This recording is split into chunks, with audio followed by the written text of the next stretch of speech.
Hey guys, Will and Nelly here. I know there's been a lot of talk lately about aftermarket parts and CNC parts. Some guys are up in the air. I just wanted to give you my opinion on it. I've had the few types. I've got the Sonix, which I actually prefer over this the other aftermarket stuff. Well, actually the only one I've tried is the E-Flight one. And I'll go over a couple of things of why I chose Sonix. And like I said, it's your guys' opinion of what you want to do. This is just my opinion for some of the new guys and some of the stuff I went through. As you can see, the Sonix, what I really liked about the Sonix blade grip is this actual piece here is very short, will survive a lot of crashes. I mean, this looks like it's a really tough piece here. Now if you take one of the, you can see how long this is, and this has had a crash, and you can see how easy it bent. I can actually take a pair of pliers and bend that back. It's soft enough to bend that back, but that gets a little tough sometimes. And the bell mixer arms right here on the blade grip, where with the Sonix it's not. Their mixing arm is actually tucked up inside your fly bar cage right in here, very protected. So I do like that. That's a big positive here. So that's one positive thing I like about the Sonix. Another thing too, if you guys are still using the woodies, these the wood blades, which a lot of the places you can actually get the carbons for just as cheap, so I usually choose the carbons, and a lot of guys do as well. These woodies will not fit. The root thickness is too thick here for the Sonix head. Obviously it does fit in the aftermarket I think E-Flight CNC stuff. But if you go, the thing I hated was when I would use a carbon fiber blade like this, and I'd have to get these washers, obviously stick one on the top, one on the bottom, and try and line them up and get your bolt through the head. Another nice thing about Sonix is they are definitely designed for these aftermarket with a thinner root. There's no shims required. I really like that, because I don't know about you guys, but these shims were a pain in the butt for me all the time, but that does fit absolutely perfect with these cheaper ones or the more expensive Thunder Powers or Curtis Youngblood, whatever you guys want to use. I'm going to talk about the shafts here. This one on the right here is a shaft from Sonix, from CNC, and the one on the left here is E-Flight stock shaft. They're obviously the same length. Some guys say you can use them if you chop 1/4 inch off of the E-Flight. I personally don't see how that's possible, because no matter how I line these holes up, it's not going to work. So I don't suggest that unless you're going to drill a hole through it, but it looks like the holes would be too close. But they don't line up either way, so you definitely need to use in my opinion, you need to use if you can make the E-Flight work, then that's great for you, but I wouldn't try it when you can just go ahead and buy the right shaft from CNC. You can use, this is an E-Flight, this is the stock fly bar, and this one's from CNC. This one's a little bit shorter, as you can see here, but you can use this fly bar. So if you have a bunch of these left over, you can use them with the Sonix parts. Another thing, if you look at their feathering shafts or spindle shafts, this is a stock shaft, and you can see how much thicker. It's a whole millimeter thicker, this Sonix shaft, a lot tougher. These don't survive any crashes. I haven't seen one survive any crash yet. It bends every time. I've had a few minor crashes, and this one has survived it no problem.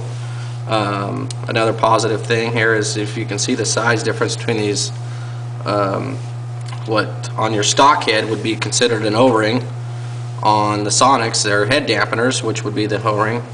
A lot thicker, going to last a lot longer. These do wear out, so if you guys do get some vibration stuff, I always think that my vibrations a lot of times come from these O-rings being so worn out. You can take this is a regular stock E-Flight head, and you can see I can really move this up and down a lot like that, and those are pretty new in there, but there's a lot of play up and down like that. And there's your Sonix head. If I take this shaft and slide in here, I can't push this back and forth. This is very, very solid. So another very impressive point, because I don't like slop and stuff, but everything I've noticed about the Sonix stuff, there's no slop.